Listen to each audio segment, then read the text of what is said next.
So talking about Teshuva, because starting from tomorrow evening, there's a fast day, and what we're mourning as Jewish people is that we don't have our temple. And Teshuva means return. Where do you return? You return to your home. We return to the one. We return to the truth. So the voices in our head, thinking of our thoughts, when there's discomfort, displeasure, avoided or ignored for a long time, the thoughts get loud. Or when there's jealousy, fear, anger, lack of self-control, hopelessness, embarrassment, feeling threatened or defensive. The Alter Rebbe who wrote the Tanya, talks in chapter 1 of Iggeret Hateshuva that Shuva is really the penitent feeling a sincere remorse for what he did. And we call it charata. So when we that's number one. And number two, we earnestly confess the particulars before Hashem. It's called vidoy. And number three is request His forgiveness. That's bakashas mechila. So let's think about that in a real way. Like, what did we do to make God not have God's house? We weren't unified like a family, and we didn't have love for each other, and we didn't make everyone feel at home.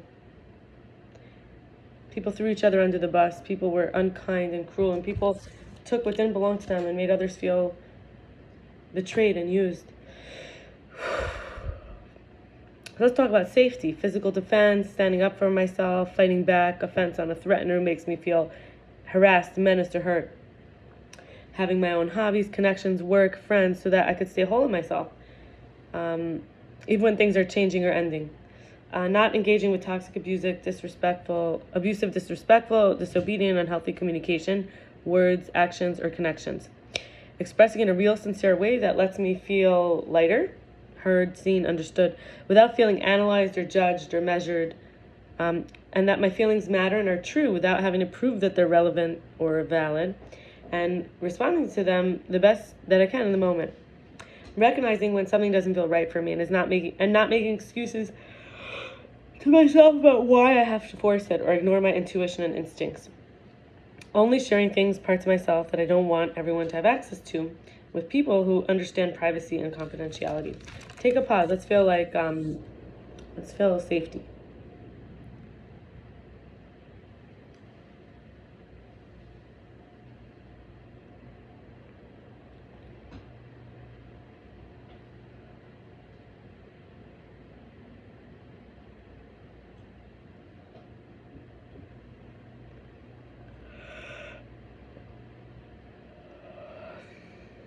I think of all or nothing as a pattern is either taking it personally as a reflection of our whole personhood.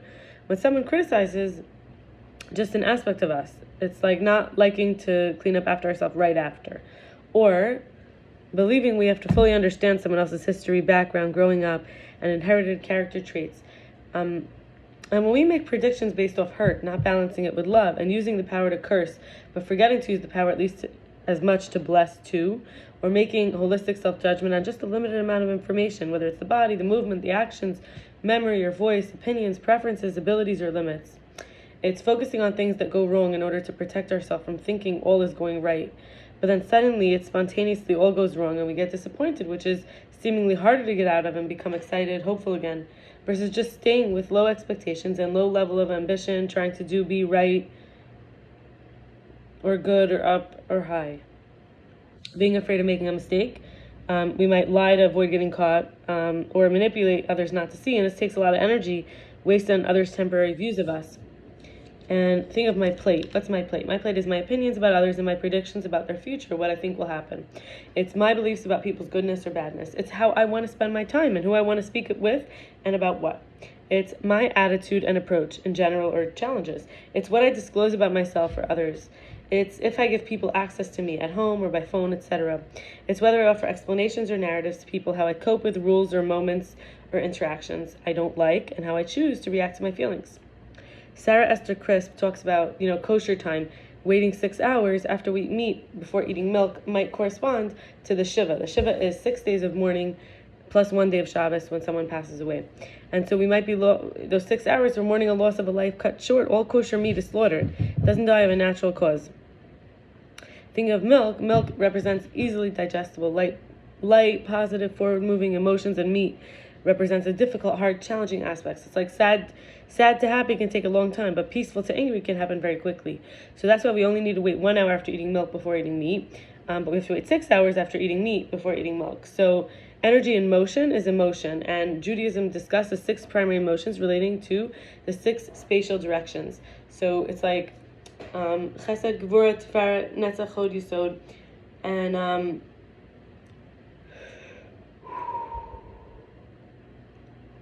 it's kind of on it's like sort of an interesting way, because you have Yisod, Netzach, Hod. It's not actually in the 6 spatial directions, but you could think of it like that, because you have front, back, right, left, up, down. And then the 6 main primary emotions are actually Netzach, Hod, which is like left, bottom, right, bottom. Yisod, which is bottom, middle. And then you have Tiferet, which is upper, middle. And then Chesed and Gvura, which is right and left, upper. So you could kind of arrange this to be not in a cube, in more of like a cube. The Rabbi Nachman of Breslov, from the book Divine Inspiration on Faith, says that, first of all, in Likutei Moharan number 2, in 48, it says, in this world, a person has to cross over an extremely narrow bridge, but most important of all is to have no fear. And how it goes is, Kal Hulam Kalo Gesher Tzar Meod, Gesher Tzar Meod, Gesher Tzar Meod, Kal Hulam Kalo Gesher Tzar Meod, Gesher Tzar Meod, V'haikar, Lo lefachid klal, V'haikar, Lo lefachid klal. That's a famous song. So, but unto the sons of the concubines of Abraham gave gifts, and he sent them away from Isaac his son, eastward into the east country. That's from Genesis 25, verse 6. In Zohar 133b and Rashi on this, it says the gifts were the names of the unclean powers and spirits. Isaac, his holy son, was raised above those grades by the power of true faith. And then in Leviticus 16, verse 3, it says, with this Aaron shall come into the holy place. It refers to a constant prayer, the kingdom, which is the pillar of the entire Torah. And in Tikkun Zohar, it says, this is the commandment and the statutes and the judgments. And in Kings 1, Malachim 1, 5:10, chapter 5, verse 10, it says, and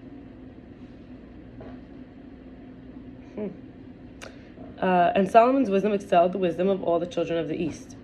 The Zohar in Exodus chapter 88 and Tractate Sanhedrin 91a, it says, the reason Abraham sent these sons to the East was because the trappings of impure magicians and witchcraft were there, referring to instructions of magic, divinations in the mountains of the East. Abraham's descendants through his concubine.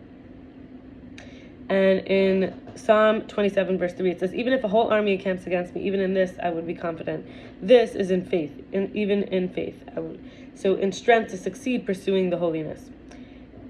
In Eicha, Lamentations 3:21, it says, this I recall to mind, and therefore I have hope. This is the memory of the true innocent faith. In Devarim, chapter 20, verse 1, it says, do not let your hearts weaken, and do not fear or tremble, and do not be terrified of them. That's the closest to God that protects us. Rabbi Nosson from Rabbi Nachman in the Divine Conversation, Rabbi Nosson was his student who wrote things down. Fallen fears. Doubts can be transformed into infinite light at their root. Hence, the Baal Tshuva's place is higher than the one who never doubted and then found the assurance that came before it. So remember, we spoke about Tshuva. So Tshuva, this return, it's like, let's say a kid goes away to camp and comes back. He never appreciated his home as much as ever before. So clearly this idea of Tshuva from the Alter Rebbe, we're learning that here we're supposed to be awaiting an eternal home, not a home that could ever be destroyed. And it's God's home. And here we also want to have a home. We don't want to be in exile. We don't want to have where people don't feel connected and one. There's a lot of pain and suffering with people when they feel alone or separated from love or from oneness, from family feelings. When we aren't afraid of God properly, we can develop unfounded terrors, phobias, neuroses, anxieties. And we don't even remember our hardships when the soul unites with the divine source in closeness and warmth.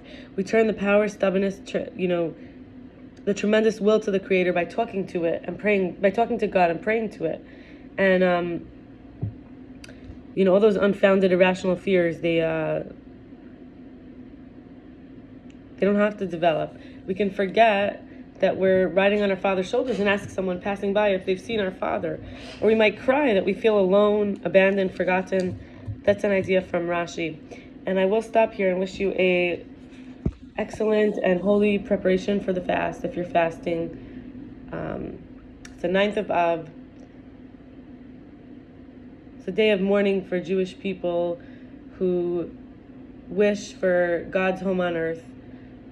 We all understand what it feels like to not feel at home. And let's do a prayer together. We all know what it feels like to not feel at home. And all we want is for us to recognize that our God, our Creator, doesn't feel at home. What does that reflect in us? That when we don't feel at home, like the homeless feeling, that where do I belong? Where could I really be myself? Where could I be? That's all I crave. Just some home feeling that I could really shine and express myself, and my gifts could shine, and I could be my whole self, and I could learn and watch and grow and be brave and have fun and fly high and go deep and dive. And it hurts so much to feel like we don't belong, or that we don't belong to the people, or that we're not yours. Each of you, we're not yours. Like, some people are married, they don't feel like they belong. Some people are single, they don't feel like they belong. Some children have parents and they don't feel like they belong. Some children don't have parents and don't feel like they belong. And some parents have children and they don't feel they belong. And some parents don't have children. And why do I call them parents? Because they lost their children and they don't feel they belong. So Teshuva is returning to the one we always belong to. And when we really open our heart, it's the biggest pain that there's even anyone left who doesn't belong, because it's one big whole self, one big body, and every cell should belong.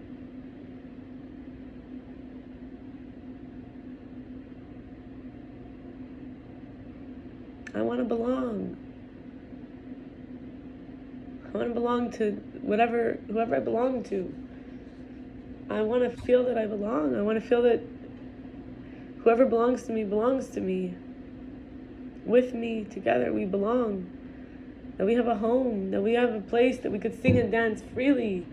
We could worship the source. We could express our true feelings, which is a worship. That we could have an altar on our heart.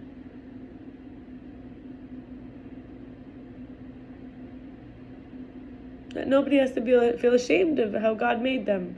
Nobody has to feel so ugly, unredeemable. Nobody steps on anyone else to be bigger. Nobody pushes anyone under the bus.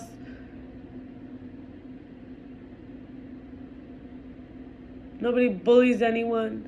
Nobody needs to gossip about anyone. When you talk bad about your hand as if it's in the other room, we shouldn't even talk bad about ourselves or about parts of ourselves. We don't always even have the words. We don't even have the words to say how grateful we are for all the times we were not paying attention, and the one who we belonged to made sure we had a place to belong, even if it didn't feel so great or we wanted something different. And how sorry I am for all the people I made them feel that maybe they didn't belong with me or to me, push them away or block them or cut them off, and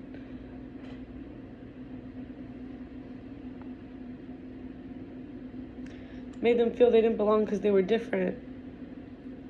Exactly what was done to me before healing takes place. Thinking there's ever a reason for it. How can we continue to hurt each other anymore? Why should there be any more pain? We need to be held and seen and understood. We're babies inside.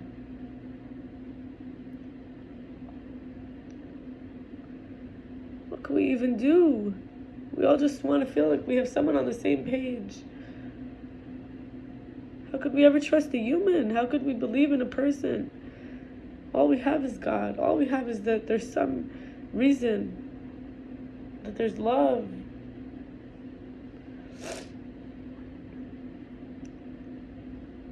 Everywhere we go, we're still with ourselves.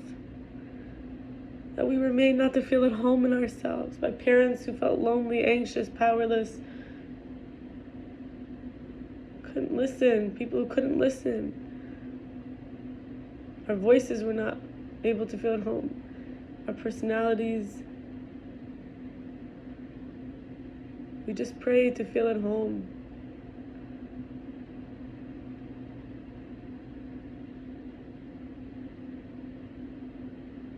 We just prayed for everyone to feel at home.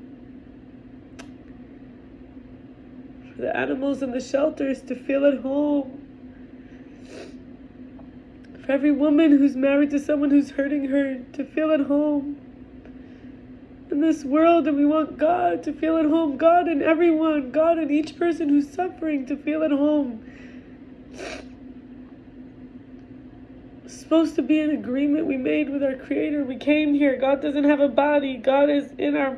We give God a body with our bodies. We give God a voice with our voices. We need to give God a home with our voices, with our bodies. We need to give God a space. God is homeless. That's what Tisha B'Av is. How can we let God be homeless? How can we not give every second of our life to God?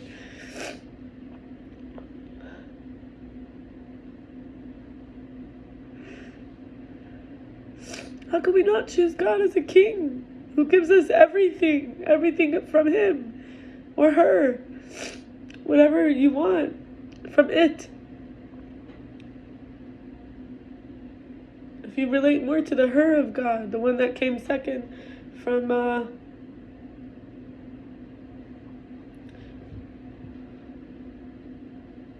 what people are comfortable saying, but the feminine indwelling presence of God is not a lesser or secondary in value. It's just everyone, people spoke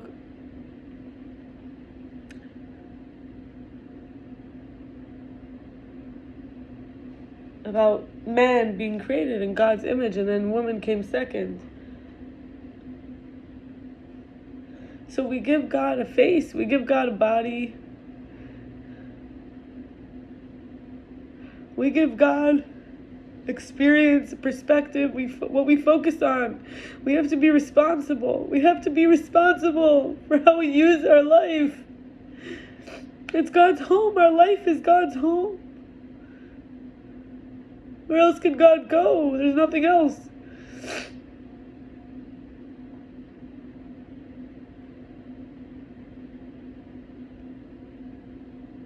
Let's do it together. Let's all together let's hold hands and walk into the light together. Everyone.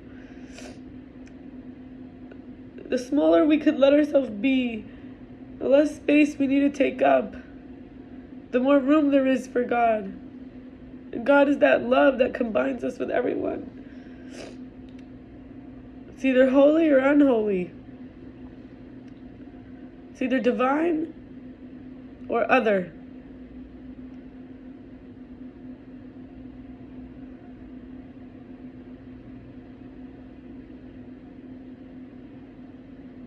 But at the root, it was always holy. At the root, it was always divine.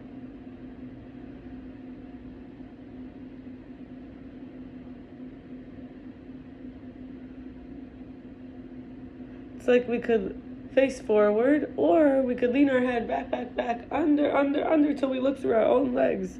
What kind of life is that?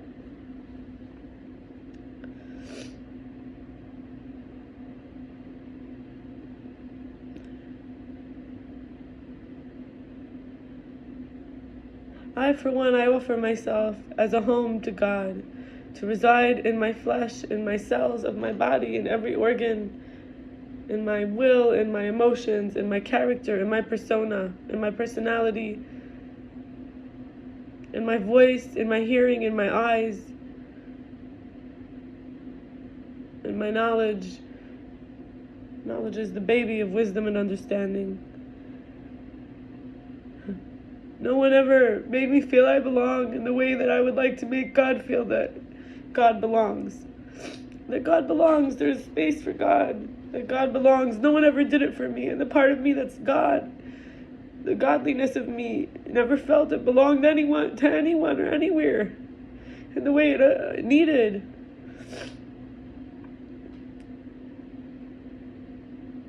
And I was a sellout so many times, tried to belong in places I didn't belong. Or I was thrown under the bus and I stayed there with all the other people under the bus, and I pretended to be like them so that I could belong even there, better than not belonging with anyone. And I hurt others also, made them feel they don't belong.